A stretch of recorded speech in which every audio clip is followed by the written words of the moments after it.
How you doing, everybody? We have When the Deadbolt Breaks. Can you say hello? Hello. Hello. How you doing? How you doing? So, where can we find you guys, and how long have you been recording for? Where are you guys from? We're from Connecticut, kind of scattered around Connecticut. Been together for 15 years. Cool. Coming up on 15, actually. Not this lineup, but we've changed lineups a bunch of times. We're currently writing our 10th full-length record now. Oh, nice. We're on Argonauta Records currently out of Italy. Nice. How long have you been together? How long have you been together? This lineup, yeah, No. You guys are pumping out Oops, I music. just came in. about 2 years, yeah. It's awesome. But yeah, so I mean, we're on Facebook and Instagram and Bandcamp and all. Pretty much find you guys everywhere. Yeah, all the Okay. our music is on all the big platforms and all that stuff. Nice. Find us where you stream your music. What's your favorite song that you do live? Jesus Christ. Favorite song that Depends on we the do mood. live? I'd say it's the new stuff. Those are easily my favorite. The Vatican Fires. Yeah, the Vatican Fire stuff. I think is much better. That was a cool title. Yeah. So we actually, Pre-COVID. yeah, right before COVID happened, when the Deadbolt Breaks was kind of slowing down a little bit, so we decided to start up a second band. We called it Vatican Fire, and we did one show, and then COVID hit, and that was it.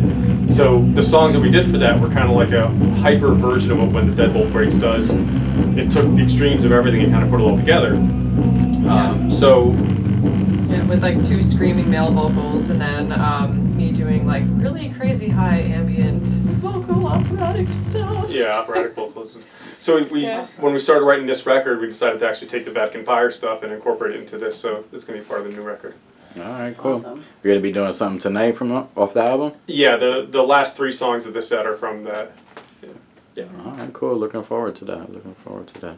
Any other places you guys performing coming up? Yeah, September 8th we're at Hoax Brewing in East Haven, or I think it's East Haven. Right? East Haven, yeah. And then I think September 25th we're in York, Pennsylvania, and then 26th we're in Philadelphia. Oh, you guys are moving around. Oh yeah, Yeah, we that's great. travel. Yeah. Yeah, you've gone cross country. Cross country. Canada. How was that? What's that? How's going cross country? Rough? It was interesting. So we went on tour for 14 dates with Red Mesa out of New Mexico. Oh, wow. Because we're actually, one of our albums came out, actually 2 of our records came out on Desert Records, which the vocalist from Red Mesa owns that label. Okay. So we flew out and borrowed their gear. We brought pedals with us and guitars or whatever. And we met them at South by Southwest. That was the first show we played, was in Texas, Alright, South by wow. Southwest. And then we did 14 dates all the way up through this little mining town in Arizona. I forget the name. It begins with a Q or something, but Desert. yeah. It was a lot of fun. I mean, we had a fucking blast. Cool. And it's different than Connecticut. It's Yes. different than the East Coast. I mean, Yeah. so it's fun. So what would you say you guys are kind of similar to? What artists or bands? No That one? little Right, voice in sounds the like you back guys- of your head that tells you to jump, Mrs. Gulch. Jump! It's usually like a cross between like the Stray Cats and Perry Como. Oh, cool. Yeah. Cool. I wouldn't have guessed that. A little bit of the Carpenters. Just with more sandwiches, All right. Sandwich. That's different. Oh, I know, but that was also a Mama Cass slant joke against the mamas and the papas. Damn it! Man, you really... I fucking nailed that one though. You did. I mean, you went for the brass ring. I admire that about you, Aaron. Is that what you admire about me? You're willing to go there. That's what I appreciate about you. That's what I appreciate. So it's heavy. It's heavy, and sometimes it's not. It's psychedelic. Sometimes it's not. It's a darker version of Pink Floyd. yeah. It's like a Oh, okay. You guys all write the music? yeah. The new record, we're all having a hand on it. I mean, there's been times where I've written most of the records myself, depending Okay. on who's in the lineup and what's going on at the time. But yeah, I like it. I like doing a collaboration, because Sure. especially every time you get new people in the band, the style changes a little bit, Yeah. and Their influence, of course. yeah, and I always felt that the band should be very fluid, and not really I mean, we're considered doom band, which is fine, but you know, like they're trying not to hold a specific genre and all that stuff, and just do whatever feels right. So. Very cool. Who's the lead singer here? I guess I am, Yeah. and then Amber does a lot of vocals. Yeah. We kind of go back and forth, to be honest. Depends on the music. Yeah, it depends on. Like the newer stuff. Vatican Fire has more like my vocals on it. Yep.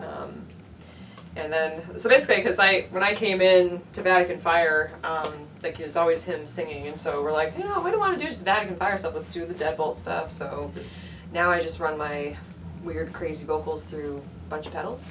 Because, this guy here is always like, I have an idea. It's always, I have an idea. And he's like, let's do this. Well, when Steve joined up, he was originally on doing keyboards with us. And then our bass player had to leave, so he went over to bass. And we're like, man, we're still missing that cool noise. Yeah. So we just took a bunch of guitar pedals and, Amber's got an amazing voice, so we figured like somehow using that and kind of digging up that keyboard sound through it, and it's Awesome. it's been kind of an interesting experiment. So. And it's fun for me because I do it differently every single time, depending on how I feel and what I hear. And, like there's times like one of our last shows, poor guy was sick, so I know. Oh, damn COVID. I had COVID. Yeah, it's still around.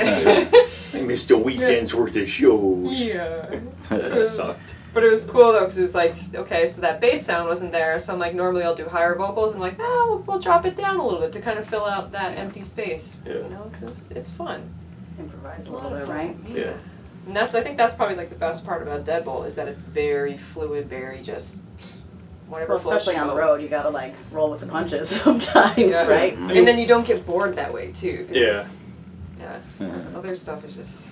I mean, it's been times where like, we know we've got 50 minutes to play, and we're like, fuck it, let's just do this one song. So we literally play a song for 50 minutes, but we'll play around with certain parts of it and work off the nod theory and be like, okay, when it comes up to this part, we'll just fucking drag it out a bit, and so it makes it kind of interesting. All right, awesome. All right, thank you guys. Thank It was so nice Thanks. meeting you guys. Nice to meet you. I'm gonna take some All right. pictures.